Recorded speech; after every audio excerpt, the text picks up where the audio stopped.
chairman and leaders. As we thank God for this day and this year well lived, may I use this opportunity to inform our highly esteemed chairman of various native associations, whether state, regional, or local government, that my people, the Igbo-lites in Brazil, the Igbo-lites promoted me to join the Elite Club of chairmen and leaders of our country's organization. As I stand here to welcome you, I also promise you that I will try my best to serve with the same first-class dedication and purpose as my predecessor chairman. I therefore declare this event open, and please feel at home with us and accept whatever token of honor that we may offer you, and pray with us for more prosperous years ahead. Once more, thank you for honoring our invitation and accepting us as we are. God bless you, bless your families, bless your respective organizations and associations. Obrigado. Thank you very much.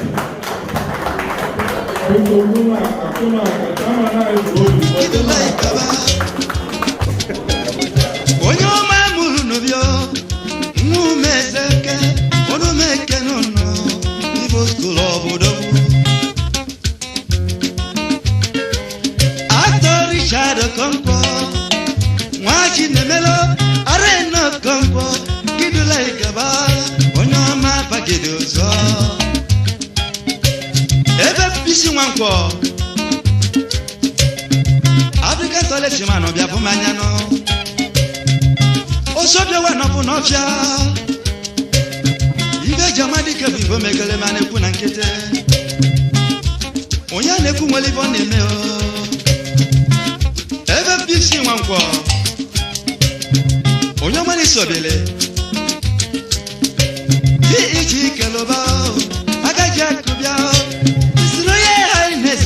This is Zema, Ezok Boko and Nobo, Onu Mekenekio, Ugena Lego, Vivus to love Bumbo.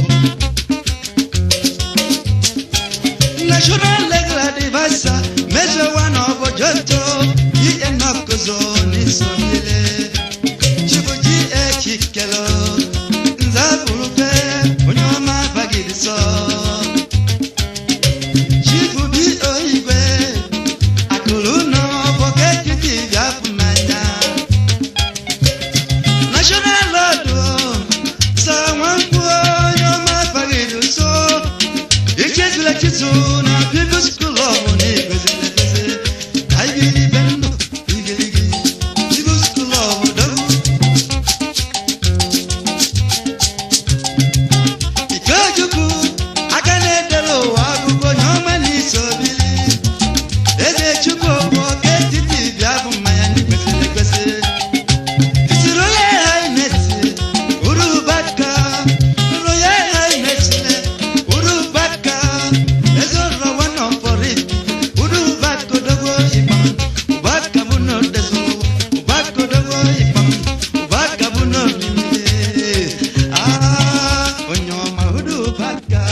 Champion of the champions.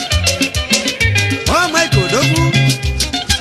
Onyoma sine ni webia. Bisi obode kwe. Nejo wana korifite.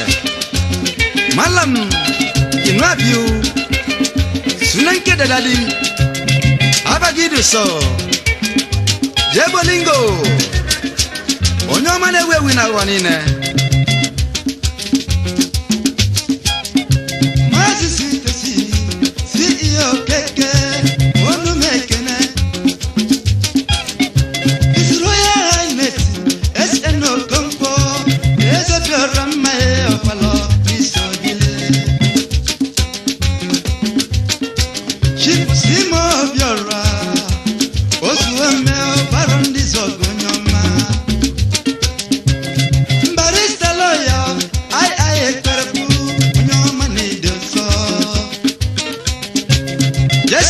sokuya Ori mili Asina jama dero beleno Emasi obi Onyo mali sobile Unu kwesile kwesino Aha Oliva lemsekio Mwakibia Chibu mwileswe Oliva lemsekio Mwakibia Chibu mwileswe Onu ne kulo robu moje bia mumanya